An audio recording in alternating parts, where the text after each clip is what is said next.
Au début de l'anime, on nous présente Rania the Blood Edge, un jeune homme qui se retrouve face à face avec Nu-13, un humain artificiel gardant l'entrée d'un lieu mystérieux. Rania sait que Nu-13 veut le tuer et il est donc obligé de se battre pour sa vie. Les deux s'engagent dans une bataille acharnée, Nu-13 activant son pouvoir et Rania faisant de son mieux pour la repousser. Finalement, Nu-13 parvient à poignarder Rania, mais plutôt que de l'achever, elle l'embrasse et se jette avec lui.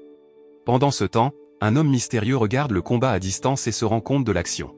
Quelques jours plus tard, Rania se retrouve aérée dans les rues lorsqu'il croise Rachel Alucard. Sans hésitation, il l'attaque, même si elle esquive facilement ses coups. Rachel lui demande de l'accompagner dans la ville de Kagutsuchi, et malgré sa réticence initiale, Rania se retrouve incapable de résister à sa demande. L'anime suit Rania alors qu'il se rend à Kagutsuchi et rencontre divers autres personnages, chacun avec ses propres capacités et motivations.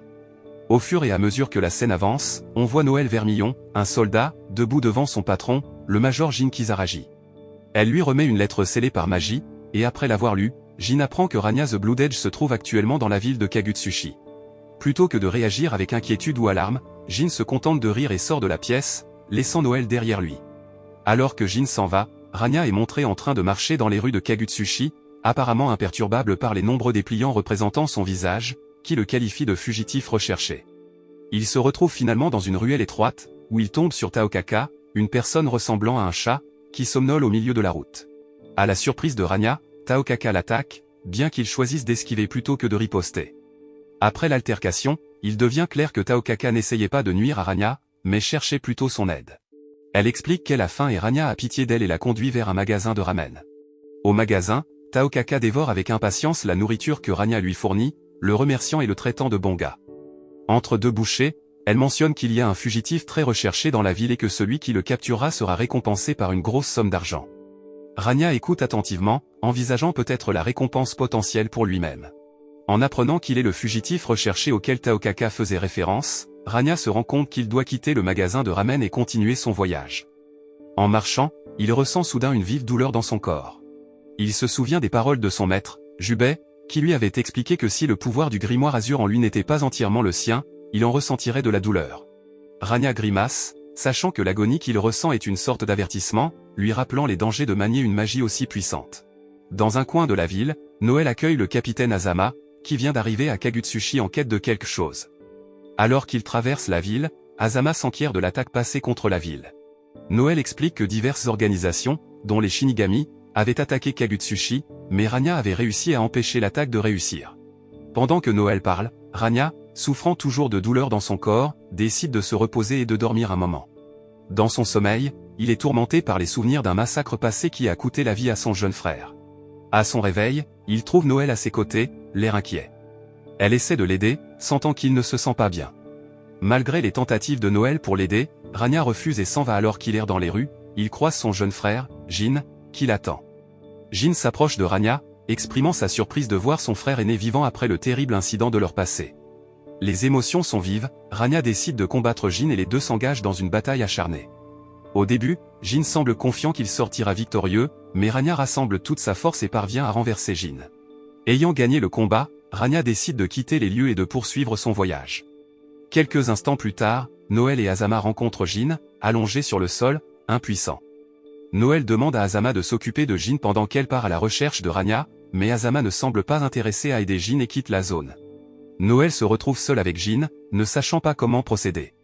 Alors que Rania s'enfonce plus profondément dans le donjon, il rencontre un humain artificiel nommé Akumen, qui l'attaque. Akumen se prépare à libérer son pouvoir ultime, mais avant qu'il puisse le faire, un cercle magique contrôlé par Kokono Mercury apparaît et le prend au piège. Rania a du mal à se libérer et à continuer le combat, mais le cercle magique s'avère trop puissant. Réalisant que Rania est en danger, Kokono tente de le sauver en lui conseillant de partir alors que le cercle magique qu'elle a créé est encore capable de résister à l'extrême puissance de Akumen. Rania écoute ses conseils et se retire précipitamment. Rania, agacée par l'interférence de Kokono, lui dit de ne pas s'impliquer dans sa bataille. Au moment où il parle, Akumen se libère du cercle magique et Rania active son pouvoir BlazBlue pour lui faire face. Pendant ce temps, Noël, qui recherche Rania, se retrouve dans un endroit gardé par Nu-13. Malheureusement, Nu-13 prend Noël pour un intrus et l'attaque en mode combat. Noël riposte, réussissant à blesser Nu-13 avant de finalement la vaincre. Malheureusement, l'attaque laisse Noël grièvement blessée. Alors qu'elle est sur le point d'être maîtrisée, Rania arrive pour la sauver. Nutrez semble particulièrement intéressé par Rania, qui est émerveillé par sa capacité à toujours ressusciter, peu importe le nombre de fois qu'il l'a détruite. Les deux s'engagent dans une bataille acharnée, sous le regard de Azama de loin. Pendant le combat, Rania est distrait par les souvenirs d'une fille qu'il a connue dans le passé, ce qui lui fait perdre sa concentration. Nutrez en profite et le serre dans ses bras, l'attaquant par la même occasion. Rania riposte et tous deux sont blessés. Nutrez déclare qu'ils seront ensemble pour toujours, mais Rachel, qui a regardé le combat, commente que leur combat se termine toujours de la même manière et continueront à se répéter indéfiniment. Tout comme lors de leur combat précédent, Nutrez embrasse Rania et commence à l'entraîner avec elle. Rania semble être sous une sorte d'hypnose, suivant Nutrez et rappelant les souvenirs d'une fille nommée Seiya. Rania était assise sous l'arbre avec Seiya, discutant de leurs difficultés. Soudain, Seiya prit la parole et encouragea Rania à ne pas abandonner, peu importe le nombre de fois où il trébuchait ou tombait. Ces paroles frappèrent durement Rania, et il réalisa qu'il ne pouvait plus laisser ses échecs passés le retenir plus longtemps. Alors que Rania était perdu dans ses pensées, il vit Noël courir vers lui, un air de détermination sur le visage. Elle était déterminée à le sauver, quoi qu'il arrive. Rania regarda Noël réduire la distance qui les séparait, sentant un sentiment d'espoir l'envahir. Rachel, qui regardait le combat se dérouler, a été choquée par la tournure des événements. Pendant ce temps, Azama était ravi, car c'était exactement ce qu'il attendait. Noël, réalisant que Rania était grièvement blessée, se précipita à la recherche de médicaments. Rachel arriva peu de temps après, révélant à Rania qu'il était le successeur initial du pouvoir d'Azur. Elle partit ensuite pour laisser la place à Noël, qui était revenu avec les médicaments à la main. Rania était reconnaissant pour leur aide et jura de continuer à se battre jusqu'à ce qu'il puisse surmonter son passé et remporter la victoire. Alors qu'il gisait là, battu et meurtri, Rania ne pouvait s'empêcher de remarquer les similitudes entre Noël et Seiya. Toutes deux étaient des femmes fortes et déterminées, prêtes à faire tout ce qu'il fallait pour aider ceux qui leur étaient chers. Alors que Rania était perdue dans ses pensées, Rachel a volé au-dessus de Kagutsuchi, créant un dôme pour protéger la ville des attaques ennemies. Sa rapidité d'esprit a sauvé d'innombrables vies. Alors qu'il semblait que la ville était sûre, une mystérieuse machine est apparue dans l'espace et a tiré un coup de feu en direction de Kagutsuchi. Le dôme de Rachel a réussi à détourner l'attaque, sauvant ainsi la ville de la destruction. La machine a ensuite disparu aussi vite qu'elle était apparue, laissant derrière elle plus de questions que de réponses. Alors que Noël soignait les blessures de Rania, Azama apparut, riant de joie. Rania, furieux de l'insensibilité de Azama, se prépara à l'attaquer. Cependant, Azama semblait apprécier la colère de Rania, surtout lorsqu'il révéla une confession choquante sur le père de Rania et un massacre passé. Rachel est arrivée sur les lieux, exhortant Rania à ne pas attaquer Azama car sa force n'était pas à la hauteur de celle de Azama. Mais Rania était trop rongée par la rage pour écouter et a continué à attaquer Azama malgré les chances contre lui. Finalement, Azama s'est lassé du combat et est parti, laissant Rania haletant et frustré. Rachel, inquiète pour la sécurité de Rania et Noël, les a conduits vers un endroit plus sûr. Pendant ce temps, Kokono contacte Rachel avec une nouvelle inquiétante, elle envisage d'effacer l'existence de quelqu'un qui vient d'être ressuscité. Rachel a cependant interdit à Kokono d'aller jusqu'au bout, car elle n'avait reçu aucun ordre de ses supérieurs en ce sens. Avant de partir, Rachel a exhorté Rania et Noël à se reposer et à se guérir, car il serait nécessaire pour l'aider à faire face aux changements majeurs qui étaient sur le point de bouleverser leur monde. Alors que Rachel quittait la pièce, Noël ne put s'empêcher de s'interroger sur l'étrange dynamique entre Rania et Azama. Même si elle venait de le rencontrer, elle avait l'impression d'avoir un lien profond avec Rania et avait même eu des flashbacks sur des moments de leur passé commun. Mais quand elle a interrogé Rania à ce sujet, il a semblé distant et indifférent, la repoussant avec une réponse sèche qu'il n'en savait rien. Il était clair qu'il voulait qu'elle parte et s'occupe de ses propres affaires, laissant Noël confus et blessé. Après le départ de Noël, les sens aiguisés de Rania ont détecté la présence de deux personnages cachés. Sans hésitation, il les a appelés à se révéler. Comme il le soupçonnait, Karl Clové et sa marionnette, Nirvana, sortirent de leur cachette. Ils étaient membres de l'organisation Nox et ils étaient venus attaquer Rania et lui voler son pouvoir Azur. Malgré l'attaque surprise, Rania a réussi à renverser la situation contre Karl et Nirvana. Il combattit avec acharnement, utilisant toutes ses forces pour résister à leurs puissantes attaques. En fin de compte, il est sorti victorieux, détruisant le bâtiment et forçant Karl et Nirvana à fuir. C'était un moment de triomphe pour Rania, mais il savait que ce n'était que le début d'un voyage long et difficile. Alors que les décombres du bâtiment détruit pleuvaient sur lui, Rania perdit connaissance et tomba dans un profond sommeil. Dans ses rêves, il était transporté dans une période sombre et troublée de son passé. Il a vu la maison de son enfance engloutie par les flammes et, alors qu'il s'approchait, il a été confronté à Jin et Seiya. Ils lui ont imputé la responsabilité du désastre et l'ont accusé d'en être responsable. La confrontation est devenue violente et Jin a balancé son épée sur Rania avec une intention mortelle. mais avant que la lame ne puisse se connecter, le bras de Rania a été sectionné par un attaquant invisible. Alors qu'il gisait sur le sol, saignant et agonisant, une silhouette sombre émergea de la fumée. C'est Azama, qui s'est révélé être le cerveau maléfique connu sous le nom de Yuki Terumi. Il s'est moqué de la souffrance de Rania puis s'est enfui avec Seiya, laissant Rania se battre seule. Alors que Jin balançait son épée pour attaquer Rania, qui gisait au sol de douleur, Rania sortit finalement de sa stupeur. Lorsqu'il s'est réveillé, il s'est retrouvé dans une maison de Lost Town, entouré de créatures ressemblant à des chats appelés Nyazu. À proximité, Taokaka et une femme nommée Lichi Filing discutaient. Lichi, un médecin d'Orient Village, soignait Rania pour ses blessures, dont elle a découvert qu'elles avaient été infligées par des membres de l'organisation Nox. Dès qu'elle apprit que Rania s'était réveillée, elle ordonna à Taokaka et au Nyazu de quitter la pièce afin qu'elle puisse continuer son traitement. La scène revient au passé. Noël a rencontré Jin pour la première fois à l'académie militaire, où ils étudiaient tous les deux. Un jour, alors qu'elle était dans un parc, une rafale de vent a emporté son papier de poésie, qui a été récupéré par Jin, qui se trouvait à proximité. Initialement amicale, l'attitude de Jin est devenue froide lorsqu'il a vu Noël, qui ressemblait de façon frappante à sa jeune sœur, Seiya. À l'heure actuelle, Akumen, qui avait été capturé par le quartier général des 7 secteurs, était lié à un sort extrêmement puissant en guise de punition pour avoir désobéi aux ordres de Kokono. Pendant ce temps, Rachel était en réunion avec un représentant du système Takamagahara pour discuter de son utilisation de l'unité Tsukuyomi, bien qu'elle ait refusé de fournir des explications. Lors de la réunion, Rachel a appris que Takamagahara avait libéré Yuki Terumi pour diverses raisons. Avant de partir, Takamagahara lui a demandé de rejoindre le système, mais Rachel a fermement décliné l'offre. Dans la ville perdue, Taokaka a apporté de la nourriture à Rania, qui a hésité à la manger en raison de son apparence inhabituelle, mais a été agréablement surprise par son goût délicieux. Pendant ce temps, Noël a rencontré son camarade de classe Makoto Nanaya à l'académie militaire, où ils se sont souvenus de leur temps passé avec Tsubaki à l'école. Makoto a informé Noël que Tsubaki arriverait à Kagutsuchi, ce qui a rendu Noël heureuse car elle n'avait pas vu son ami depuis longtemps. Elle a également dit à Noël que Jin, qui avait été hospitalisé après son combat avec Rania, se serait enfui et elle soupçonnait que Jin essayait de poursuivre Rania. D'un autre côté, Azama a convoqué une femme nommée Tsubaki YAYOI et lui a ordonné de trouver et de tuer Rania et Noël. Avant de partir pour Kagutsuchi, Tsubaki entra dans une pièce où était conservée une arme connue sous le nom d'Armagus. Ensuite, elle a appelé Isaiwa.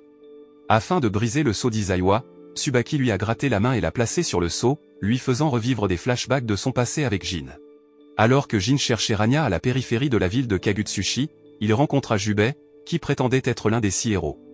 Malgré la méfiance de Jin, Jubei lui donna plusieurs avertissements avant de partir. Pendant ce temps, Noël a utilisé une formule magique pour localiser Rania après le départ de Makoto. Cette magie lui a permis de déterminer que Rania était dans la ville perdue et elle partit à sa recherche. Sur le chemin, Lichi se prépara à combattre Noël, en supposant qu'elle essayait de capturer Rania. Cependant, Noël a rapidement expliqué qu'elle voulait seulement parler à Rania, car il lui avait sauvé la vie, et qu'elle n'était pas intéressée à le capturer. En entendant les intentions de Noël, Lichi a accepté de l'escorter jusqu'à l'emplacement de Rania. Une fois sur place, Noël a commencé à soigner les blessures de Rania et à les panser, tout en lui posant des questions sur sa relation avec Jin. Cependant, Rania a refusé de divulguer la moindre information. Dans une base, un homme nommé Relius Clové est arrivé à Kagutsuchi et a affronté Azama. Azama semblait heureux que toutes les parties nécessaires soient réunies à Kagutsuchi, car cela lui permettrait de réaliser son plan en douceur. Pendant ce temps, Tsubaki cherchait où se trouvaient Jin et Noël. Au même moment, Jin continuait à chercher Rania, déterminé à le tuer. Le lendemain, Rachel arriva à son château et dit à son majordome, Valkenen, que le monde était en danger, surtout si Azama continuait à intervenir, car la situation deviendrait encore plus compliquée. Pendant ce temps, au quartier général des 7 secteurs, Kokono a contacté Iron Tager et lui a ordonné d'arrêter Noël, qui était l'héritier d'Azur et avait été ciblé par Azama et Relius. Kokono a rappelé à Tager qu'il n'était pas nécessaire d'affronter Rania, car il était très puissant. Tager, accompagné de son avion, partit pour Kagutsuchi des réceptions de la commande. Noël mangeait avec Lichi et Taokaka, et elle a demandé s'il existait un médicament qui pourrait aider Rania à récupérer plus rapidement. Taokaka a suggéré d'utiliser le médicament secret de Nyazu, mais Lichi a rejeté l'idée. Peu de temps après, Rachel arriva et les transporta tous, y compris Rania, vers une source chaude, pour leur plus grand plaisir. Cependant, Noël a accidentellement appuyé sur un bouton qui a provoqué le détournement de la source, provoquant le rejet de tout le monde dans des endroits différents. Noël et Rania, qui ont atterri dans une forêt, ont ensuite été confrontés à une énergie sombre alors qu'ils cherchaient une issue. Noël a utilisé son arme pour détruire l'énergie noire. Ce faisant, Rania a vu une forte ressemblance avec sa sœur cadette, Seiya, et lui a demandé de rester loin de lui. Alors que Noël et Rania se séparaient, Rania se souvint de son passé lorsqu'il avait été abandonné par sa famille et reparti avec une main coupée. Dans un état critique, Rachel est venue sauver Rania et lui a donné une main magique, ce qui lui a valu le titre de Bluededge. Après avoir quitté la forêt, Rania errait dans un marché et rencontra accidentellement une jeune fille qui le suppliait de se nourrir. Initialement résistant, il a finalement amené la jeune fille, qui s'est présentée comme Senna, dans un restaurant. Rania réalisa que Senna avait plusieurs âmes et peu de temps après, l'une d'elles, Luna, reprit le corps. Luna, qui avait un comportement grossier, s'est évanouie et un esprit nommé Trinity Glassfield, l'un des esprits des 6 héros, s'est présenté à Rania. Trinity Glassfield a expliqué que le corps, connu sous le nom de Platinum the Trinity, contenait plusieurs âmes et qu'après le retour de l'esprit dans les corps de Senna et Luna, il n'avait aucun souvenir du passé. Alors que Rania quittait le restaurant, il a été surveillé par Tajer, qui a signalé la surveillance à Kokono. Au siège, Kokono a dévoilé Lambda 11, un humain artificiel nouvellement créé, à des fins de test. À l'aide d'un portail, Kokono a invoqué Lambda, qui a attaqué Rania. En voyant Lambda, Rania pensa que l'humain artificiel qui l'attaquait était Nu-13 en raison de leur similitude. Rania a eu du mal à se défendre contre l'attaque de Lambda, car il était lié par un cercle magique.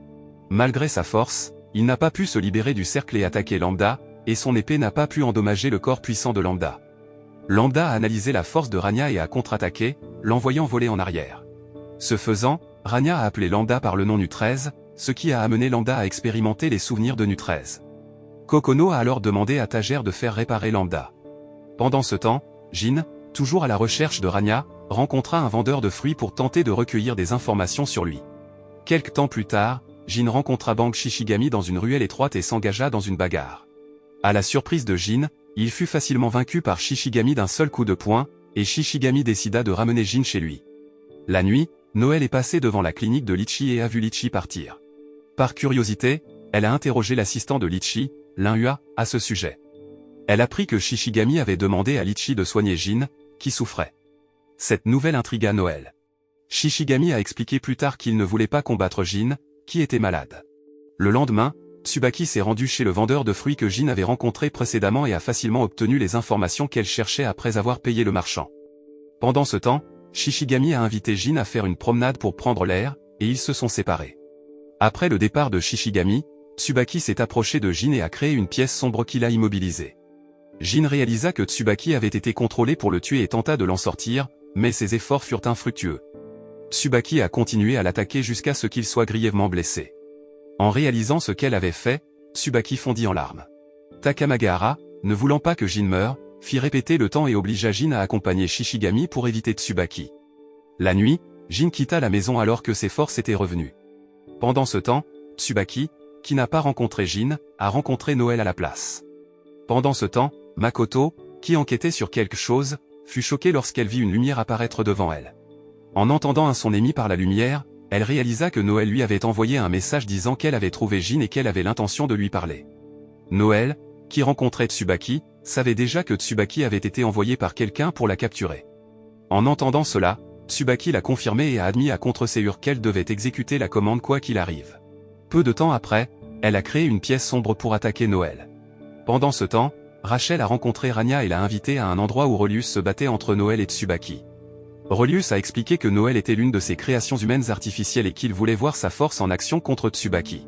Dans l'arène de combat, Noël était capable de bouger son corps pour contrer et bloquer l'attaque de Tsubaki dans la pièce sombre. Cependant, lorsqu'elle hésita à tirer sur Tsubaki, Tsubaki en profita pour l'attaquer et la renverser. Soudain, Azama s'est approché de Tsubaki et l'a convaincu de continuer à attaquer Noël. Tsubaki s'exécuta et continua de submerger Noël. Juste avant l'attaque finale de Tsubaki, Rania arriva et la bloqua, protégeant Noël. Il a déclaré qu'il en avait assez d'eux et les a mis au défi de le combattre ensemble. Tsubaki, submergé par les émotions, attaqua Rania, mais il para facilement l'attaque. Au même moment, Relius descendit et étrangla Noël, la faisant tomber à genoux alors qu'il déclarait qu'elle n'était rien de plus qu'une création ratée. Quelques instants plus tard, l'espace noir a disparu alors que Tsubaki a fui la zone. Peu de temps après, Noël, libéré de l'emprise de Relius, décida de la poursuivre. Soudain, Rachel s'est approchée de Rania et a admis que son objectif était de l'amener à assister au combat car elle savait que le visage de Noël était très similaire à celui de sa sœur cadette. Avant de partir, Rachel a révélé qu'elle était curieuse de savoir comment Rania réagirait une fois qu'il découvrirait que Noël était un humain artificiel. Pendant ce temps, Noël, qui poursuivait Tsubaki, remarqua que ses yeux avaient changé et expliqua que c'était un effet secondaire de l'utilisation de la magie de création d'espaces sombres pour vaincre Jin. Malgré cela, Noël a essayé de convaincre Tsubaki de l'accompagner, mais Tsubaki a refusé et a choisi de la quitter. D'un autre côté, Azama, qui marchait dans un fossé à Kagutsuchi, fut soudainement attaqué par Arakune, attiré par l'odeur d'Azum sur son corps. Heureusement, Azama a pu facilement maintenir le corps d'Arakune contre le plafond de la gouttière en utilisant son pouvoir Uroboro et a rapidement fui les lieux. Dans le laboratoire du secteur 7, Kokono a été vue en train d'analyser l'état instable de Lambda. Cependant, elle a accidentellement renversé du café sur ses vêtements et a négligemment jeté les vêtements souillés. Soudain, l'un d'eux a appuyé sur un bouton et a activé Lambda. À l'extérieur de la base, Lambda est apparu près d'Arakune, le poussant à attaquer Lambda. Rania, qui n'était pas loin de la zone, s'est précipité pour aider Lambda et a vaincu Arakune, le renvoyant dans le fossé. Lorsque Kokono s'est rendu compte que Lambda avait quitté la base, elle a vérifié les caméras de vidéosurveillance de la ville de Kagutsuchi, mais n'a pas pu le trouver. Elle a ensuite contacté Tager pour l'aider à le localiser. D'un autre côté, Makoto a essayé de réconforter Noël, qui était toujours bouleversé après l'incident avec Tsubaki. Elle a ensuite suggéré qu'il demande de l'aide à Kokono et a averti Noël qu'on ne pouvait pas faire confiance à Azama. Makoto a rassuré Noël en lui disant qu'elle enquêterait plus en profondeur sur l'incident. Après avoir été sauvée par Rania, Lambda l'accompagna dans un pré non loin de l'endroit où elle était apparue. Là, elle réalisa qu'elle était attirée par la sangsue qui faisait auparavant partie d'Arakune. La sangsue a été blessée, alors Rania a suggéré qu'il recherche une feuille d'eau, qui pourrait être utilisée comme médicament. Alors qu'ils étaient assis dans le pré, Tager est soudainement apparu, avec l'intention de capturer Lambda. Après que Azama ait quitté la pièce, Mikado a semblé se souvenir de quelque chose de son passé et il a commencé à pleurer. Ses larmes tombèrent sur la main du protagoniste, qui le regardait depuis l'ombre. Le protagoniste s'est alors avancé et s'est présenté comme la personne à qui avait été confiée la tâche de détruire le plan de Azama. Mikado, surpris par la présence du protagoniste, a demandé son identité et son but. Le protagoniste a expliqué qu'ils étaient membres de l'organisation chargée d'arrêter Azama et qu'ils avaient été envoyés pour recueillir des informations sur son plan. Mikado, qui avait été isolé pendant longtemps, était reconnaissant envers le protagoniste d'être venu le voir et lui a demandé son aide pour arrêter le plan de Azama. Le protagoniste, qui avait pris sa décision, accepta d'aider Mikado et promit de faire tout ce qui était en son pouvoir pour arrêter Azama. Alors que Noël et Makoto enquêtent sur le mystérieux Azama, ils demandent de l'aide à leur allié, Kokono. Elle leur demande de tenir bon pendant qu'elle envoie Tager les rejoindre. Le trio se retrouve sur le toit du bâtiment, prêt à approfondir l'enquête et à découvrir la vérité derrière les actions de Azama. Alors que Jin et Tsubaki se croisent, elle est déterminée à remplir son devoir de l'éliminer. Les deux s'engagent dans une bataille acharnée, Jin comptant sur son épée et sa magie de glace pour vaincre Tsubaki. Après être sorti victorieux, Jin jette son dévolu sur Rania. Pendant ce temps, Noël et Makoto sont surpris de trouver Tager grièvement blessé sur le toit du bâtiment après avoir affronté Azama. Ils savent qu'ils doivent agir rapidement afin de percer le mystère entourant Azama et ses motivations. Alors que Tsubaki se remet de sa défaite face à Jin, elle est approchée par Mikado. Pendant ce temps, Jin se retrouve enfin face à Rania pour leur bataille tant attendue. Cette fois, la force de Jin a augmenté au point où il est capable d'affronter Rania. Il parvient même à coincer Rania contre un mur avec son assaut incessant. Lorsque Rania lance une attaque, Jin érige un mur de glace pour le bloquer et riposte avec une attaque surprise qui prend Rania au dépourvu. La bataille se transforme en une série d'échanges rapides, Jin faisant pression sur Rania avec ses frappes rapides. À leur emplacement, Makoto exhorte Noël à partir et à lui remettre Azama. Cependant, avant qu'il puisse agir, Azama attaque Makoto et l'envoie voler. En réponse, Noël sort une arme et tente de tirer sur Azama, mais il esquive facilement l'attaque. Noël se précipite pour aider Makoto, mais elle le presse une fois de plus de partir. Malgré son insistance, Noël refuse de l'abandonner et propose qu'ils unissent leurs forces contre Azama. Alors que Tager reprend ses esprits, il essaie de contacter Kokono pour obtenir de l'aide. Elle lui conseille de ne pas bouger et révèle qu'elle charge une grande quantité d'énergie dans le corps de Lambda en préparation d'un combat contre Azama. Noël et Makoto font à nouveau équipe pour affronter Azama, Noël attaquant à distance tandis que Makoto frappe à bout portant. Leur attaque coordonnée parvient à toucher Azama, ce qui l'énerve. Dans un accès de rage, il libère son pouvoir d'Uroboro et projette le corps de Makoto contre le mur. Il utilise ensuite le même pouvoir pour pousser et assommer Noël. Azama s'approche de Makoto et la soumet à la torture. Quand Noël revient, elle voit Makoto impuissant et jeté du haut du bâtiment par Azama. Enragé, Noël confronte Azama, qui lui reproche la situation. Alors que Noël s'enfonce plus profondément dans le chagrin, un cocon géant apparaît et l'emprisonne à l'intérieur. Alors qu'Azama se réjouit du succès de son plan, Rania continue de lutter contre Jin, se retrouvant de plus en plus coincée. Sentant que quelque chose ne va pas, Rania déclenche une puissante attaque qui distrait momentanément Jin et lui permet de s'échapper. Jin le poursuit, mais est soudainement confronté à Jubei, qui arrive sur les lieux en utilisant la puissance d'une tornade.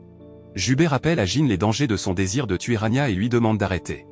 Rania se dirige vers le toit du bâtiment, où il est choqué de trouver Noël piégé dans un cocon derrière Azama. Enragé que Azama fasse cela à Noël, Rania l'attaque et lui demande d'arrêter son plan diabolique. Cependant, Azama refuse de reculer et active ses propres pouvoirs magiques en préparation d'un combat. En réponse, Rania libère la puissance du grimoire azur. Les deux s'engagent dans une bataille acharnée, chacun déterminé à l'emporter. Dans une autre dimension, Rachel rencontre Akumène, qui est scellé par un pouvoir magique. Elle l'informe que Azama a réussi à contraindre Noël à arrêter le cycle azur. Cependant, Akumène se rend compte que Rachel veut répéter le cycle malgré les objections des maîtres. Elle demande son aide pour y parvenir, c'est pourquoi elle l'a libéré de son lien. Après avoir libéré Akumène, Rachel l'emmène dans un bâtiment où Noël est détenu. Cependant, une fois libérée, Akumène la quitte soudainement et elle est incapable de l'arrêter. Peu de temps après, Rachel se retrouve piégée dans un cercle magique créé par Mikado, qui commence lentement à la noyer. Alors que la bataille entre Rania et Azama fait rage sur le toit du bâtiment, Rania a du mal à activer son grimoire azur en raison de la puissance supérieure de Azama. Soudain, Rania entend un battement de cœur provenant du cocon qui contient Noël et se méfie du fait qu'Azama envisage de faire revivre la bête noire.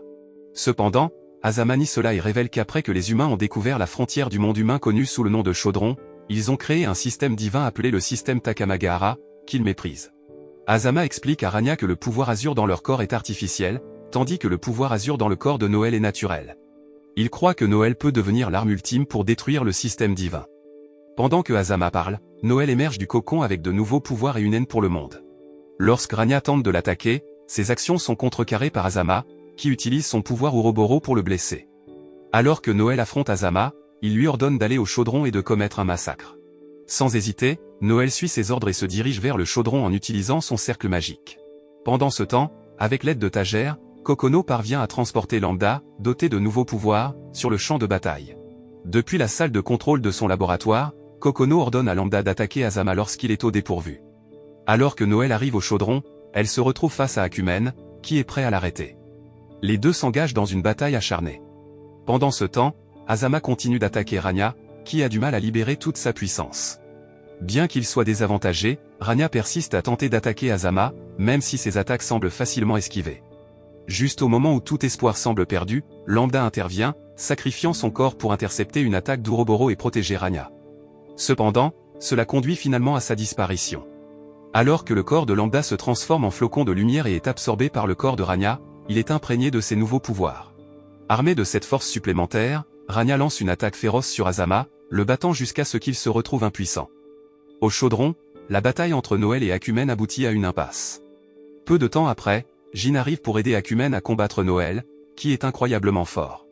Pendant ce temps, Rania, ayant réussi à sauver Rachel du cercle magique, rejoint Jin et Akumène alors qu'ils luttent pour repousser le pouvoir écrasant de Noël. Alors qu'ils arrivent au chaudron, Rania et Jin font équipe pour vaincre Noël, bien qu'ils luttent clairement contre son épée géante. Bien qu'elle soit battue et épuisée, Rania refuse d'abandonner et continue d'essayer de rejoindre Noël pour tenter de la faire revivre. Alors que l'esprit de Lambda apparaît, Rania utilise son esprit humain artificiel pour restaurer les souvenirs de Noël tout en repoussant son épée. Enfin, Noël se réveille. Pendant ce temps, Azama a atteint sa vraie forme et se dirige vers le système Takamagahara, où il détruit tout le monde derrière le système en utilisant le virus fantôme. Avec la destruction du système Takamagahara, Azama établit un nouveau système pour le monde humain. Pendant ce temps, Noël, qui vient de se réveiller de son évanouissement, est accueilli par Rania, qui a sacrifié son bras gauche pour la ranimer.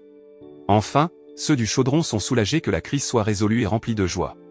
Cependant, alors qu'ils pensaient que la crise était terminée, Azama apparaît à travers un cercle magique et annonce qu'il a réussi à détruire le système Takamagahara et à le remplacer par un nouveau, avec Mikado comme nouvel empereur pour le diriger. Cette nouvelle surprend tout le monde, en particulier Rania et Jin, qui croyaient que Seiya était l'empereur. En fin de compte, Rania et les autres sont incapables d'arrêter Azama et son groupe alors qu'ils quittent le chaudron pour commencer leur grand plan après avoir réussi à réinitialiser le système de vie humaine. L'un des messages moraux que l'on peut retenir de cet anime est l'importance de la résilience et de la capacité d'adaptation au changement. La vie peut être imprévisible et les choses ne se passent pas toujours aussi bien que nous le souhaiterions.